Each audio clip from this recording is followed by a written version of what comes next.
zaman Yesus, garam adalah komoditas berharga. Orang-orang menggunakannya sebagai alat tukar dalam perdagangan, sama seperti halnya emas dan saham pada masa kini. Di musim panas pada waktu itu, jauh sebelum ditemukannya listrik maupun kulkas, garam tidak hanya dipergunakan sebagai penyedap masakan, melainkan juga digunakan untuk mencegah daging dan bahan makanan sejenis lainnya dari pembusukan, atau dengan kata lain, untuk menjaga keutuhan dan kemurnian makanan agar terhindar dari perubahan. Oleh karena itu, manakala Yesus menyebut para pengikutnya sebagai garam dunia, dia hendak menunjukkan bagaimana seharusnya seorang Kristen hidup dalam dunia ini. Sama seperti halnya juga terang dunia, di mana orang Kristen diajarkan untuk menjadi terang di dalam kehidupan di dunia ini. Dan terang dunia menurut Alkitab dalam Matius pasal 5 ayat 13-16 yaitu kamu adalah garam dunia, jika garam itu menjadi tawar, dengan apakah ia diasinkan? Tidak ada lagi gunanya selain dibuang dan diinjak orang. Kamu adalah terang dunia, kota yang terletak di atas gunung tidak mungkin tersembunyi. Lagi pula, orang tidak menyalakan pelita lalu meletakkannya di bawah gantang, melainkan di atas kaki dian sehingga menerangi semua orang di dalam rumah itu.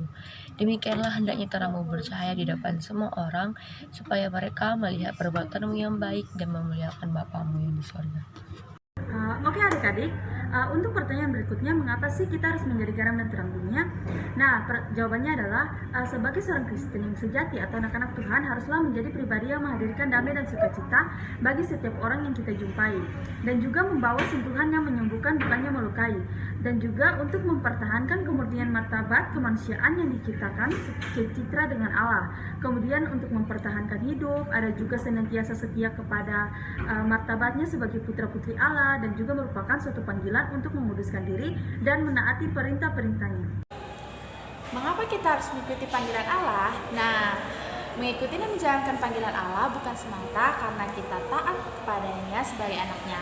Namun, kerinduan dalam hati untuk melayani dan mengikuti panggilan Allah juga menjadi bukti kasih dan cinta kita kepada Tuhan Allah kita, yang dimana Ia sudah terlebih dahulu mengasihi dan mencintai kita. Adik, sekarang bagaimana kita menjadi anak-anak terang Kristus? Sebelumnya adik-adik sudah mengenali apa saja yang harus dilakukan untuk menjadi anak-anak terang. Mengapa?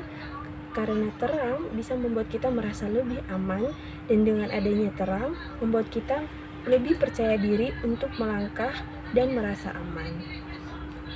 Hidup sebagai anak-anak terang merupakan tugas dan panggilan bagi orang-orang yang percaya. Karena untuk itu, maksud itulah mereka telah dipindahkan dari kuasa kegelapan dan ditempatkan di dalam kerajaan terang.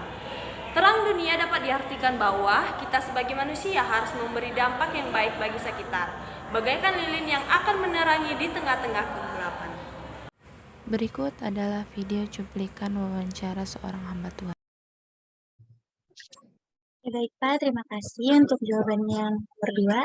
Selanjutnya saya ingin bertanya Pak, seperti yang sering kita dengarkan bahwa sebagai murid Kristus, kita harus menjadi garam dan terang dunia. Menurut pendapat Bapak sendiri, mengapa setiap remaja Kristen atau orang Kristen dituntut untuk menjadi garam dan terang dunia dalam kehidupan kita sehari-hari? Oh iya, ya sebabnya gimana kita bisa menjangkau dunia ini kalau kita tidak menjadi terang dan garam dunia ya. Jadi itu menjadi tanggung jawab kita, kita yang udah diselamatkan, kita yang udah mengalami kasih Tuhan, kita yang udah mengalami kebaikan Tuhan. Nah kita wajib membagikan itu kepada semua orang. Nah gimana kita bisa membagikan kalau kehidupan kita tidak menjadi terang, tidak menjadi contoh. Kehidupan kita nggak bisa menjadi garam kalau kehidupan kita tidak bisa dinikmati oleh mereka gitu ya. Jadi itu memang tanggung jawab kita. Dulu kan Tuhan Yesus datang ke dunia menjadi terang dunia kan. Dan sekarang Tuhan Yesus sudah naik ke surga. Yang harus menjadi terang siapa? Kita. Bukan hanya anak pemuda remaja aja, semua orang Kristen. Dia harus menjadi terang dan menjadi garam. Supaya lewat kehidupan kita, orang-orang bisa mengenal Kristus gitu. Oh ini anak-anak Tuhan. Oh ini orang Kristen. Oh ini murid Kristus. Dari mana mereka melihat kehidupan kita yang kasih, kehidupan kita yang mencintai kebenaran.